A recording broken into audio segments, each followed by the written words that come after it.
Hello, everyone, and welcome to yet another episode of the Success Gyan podcast. My name is Rajiv Talreja, and today we are going to talk about a conversation which is very, very, very important for you. And we are going to talk about a conversation that I love talking about, which is marketing. Now, marketing is this massive beast and animal. So, where do we start? So, here's where I want to start. Today's episode, I want to dedicate it to the myths business owners carry about marketing. There are some notions and misconceptions that business owners carry around marketing which actually stops them from being effective in marketing for their business. So let's dive into what are the most common myths that you need to shatter as a business owner so that you can ace the marketing game. Let's get started with the first most common myth that a lot of business owners have. And the most common myth that a lot of business owners have around marketing is that they think that marketing and sales are the same thing. Now, this is a myth, this is a misconception, this is a lie, this is factually incorrect. Marketing and sales are not the same thing. Let me break it down for you. The job of marketing is to generate leads consistently for your business, whereas the job of sales is to convert that lead and close the deal and generate revenue for your business. So they're not similar. The skills required for marketing are very, very different. The job of marketing is to grab the attention of your target customer, make sure that you are adding value to the customer, establishing credibility in the eyes of the customer, creating curiosity for your brand, for your product or service, and generating that inquiry for your business. So, marketing and sales are not the same thing. Whereas the job of sales is to understand the requirement of the customer, pitch the product or service, make the offer, answer the questions, handle the objections, negotiate with the customer, and close the deal.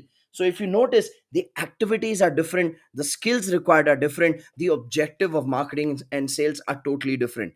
Business owners who don't understand the difference between marketing and sales make the mistake of depending on one person, either themselves or a team member, to do both. And one person cannot be good at both. The one person cannot be good at grabbing attention, adding value, establishing credibility, creating curiosity, and then understanding customers' requirement, then pitching the product or service to the customer, handling the objections of the customer, making the offer, negotiating, and closing the customer. And even if one person is good at all of these things, one person cannot do both consistently.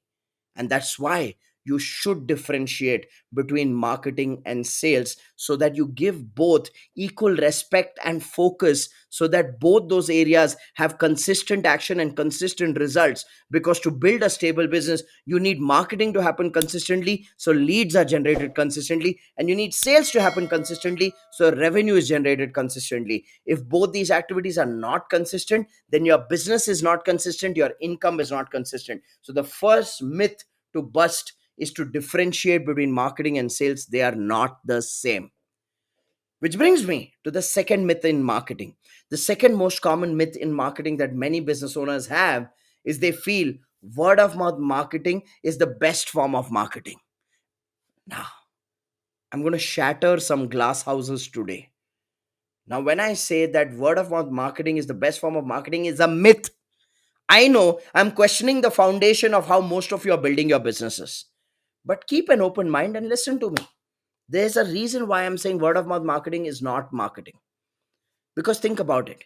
If your business is only dependent on word of mouth referrals to generate new inquiries, to generate new prospects, then please remember one thing. You cannot control how many referrals you will receive every week or every month through word of mouth referrals. And if you cannot control how many referrals you will receive every week or every month through word of mouth referrals, then your income is not in your control, your sales is not in your control, your business is not in your control, your life is not in your control. Word of mouth is a bonus. Treat it as a bonus. So I'm not saying if you get an inquiry through word of mouth, you reject that inquiry and say, sorry, we don't work with word of mouth referrals. No, I'm not asking you to be insane. I'm just asking you to understand that word of mouth is not a marketing strategy, it's a bonus. It's a reflection of your goodwill. But you cannot depend on word of mouth referrals for generating leads, because there is no control, there's no predictability, there's no projection that you can have. So, the second myth that you need to bust is that word of mouth is good enough. It's not good enough. Word of mouth is unhealthy. You need to be proactive and you need to be consistent in marketing. That's the key. Which brings me to the third myth people have about marketing, specifically business owners have in marketing. Many business owners, especially business owners who've been in business for 5 years, 10 years, 15 years, 20 years, they don't focus on marketing. And the reason for that is they say, Rajiv, I'm getting enough business from my existing customers. So why should I do marketing and create new inquiries or prospects or create a pipeline of leads for myself when I'm getting enough business from my existing customers and my entire capability is going in servicing the requirements of my existing customers? Fair point. But let me give you a deeper perspective. If your business is only dependent on your existing customers, whether you like it or not, over a period of time, you lose bargaining power in that relationship.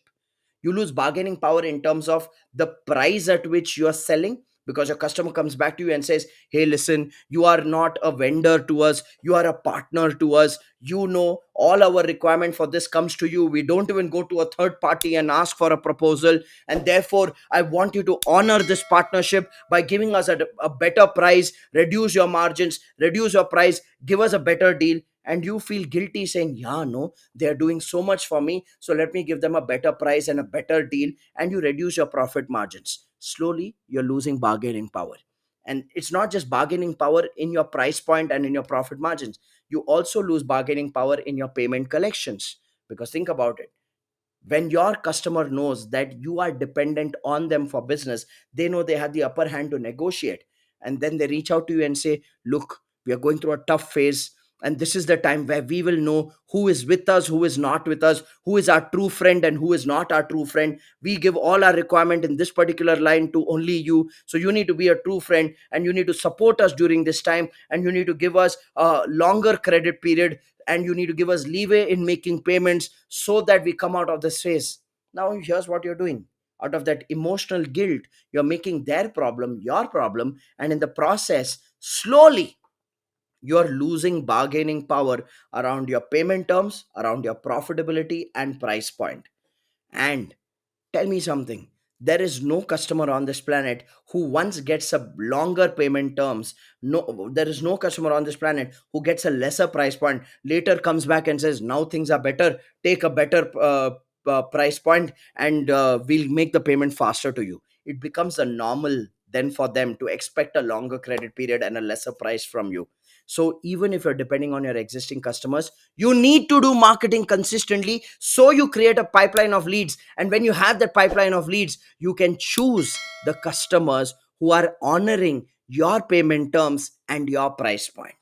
So having this thought process that I don't have to do marketing just because I'm getting enough business from my existing customers is a myth and a notion that needs to be broken, so that you honor the true value that you deserve for your business. I'm not asking you to be inhuman. I'm just asking you to honor the true value that you deserve as a business by busting this myth that getting business from my existing customers is enough and I don't have to do marketing. Which brings me to the fourth myth a lot of business owners have around marketing. The fourth myth a lot of business owners have around marketing is that marketing costs you money.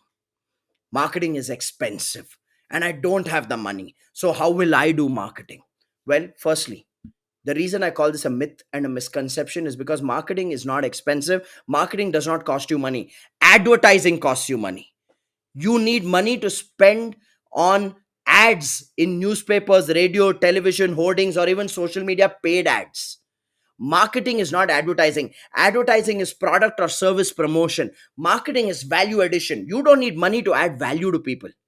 You don't need money to create videos where you are educating people. You don't need money to write email newsletters where you are educating people. You don't need money to write blog articles where you are educating your target customer. You don't need money to design posters and infographics where you're giving tips and best practices and steps to follow where you're educating your customer.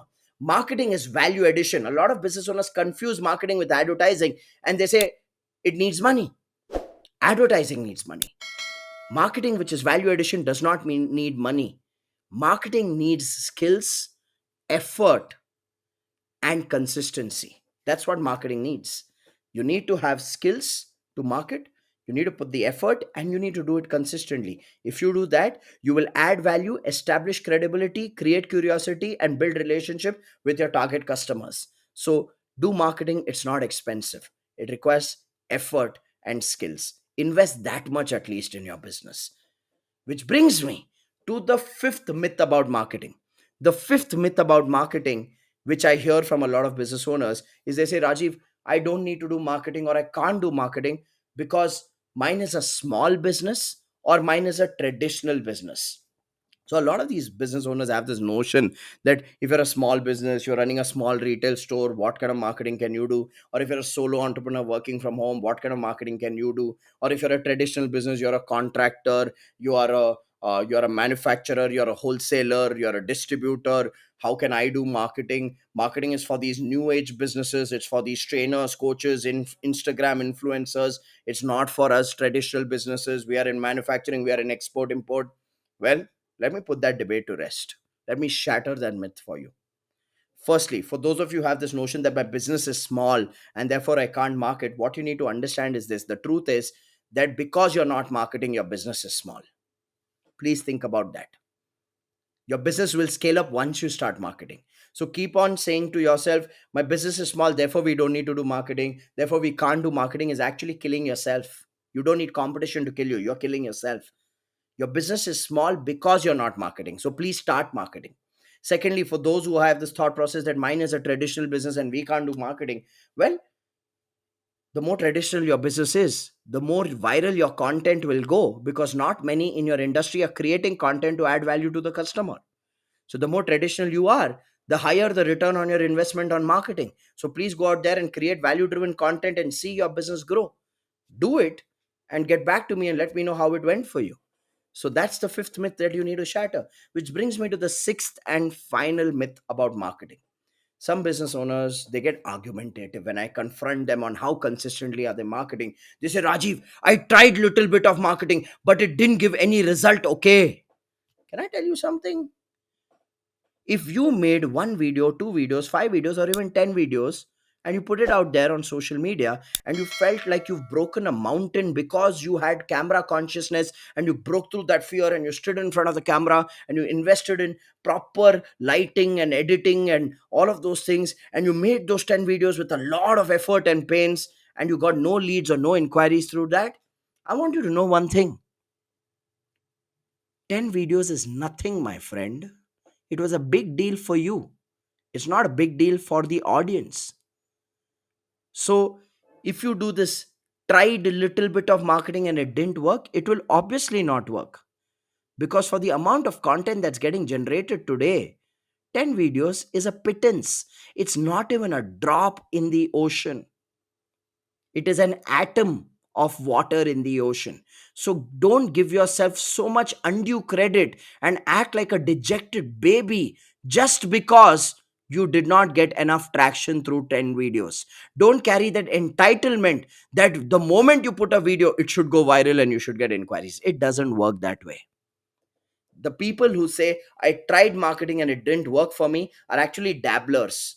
They just dabbled with doing one little activity of making 10 videos or writing 5 blogs or putting a lead magnet on their website or doing an email campaign twice, and then they say it's not giving us a result. No, marketing cannot be done as impromptu action, and you cannot expect a result out of impromptu action. Marketing is to be done consistently. It needs to be built as a system. It cannot be done as impromptu action. It's people who build marketing systems are the ones who are constantly nurturing their audience, adding value to their audience, and eventually they generate leads. So don't do marketing as an activity where you wake up in the morning and you feel inspired and say, okay, let's shoot a video today. And you shoot a video today, but then tomorrow, day after, and next for the next 1 month, you don't know what content to create.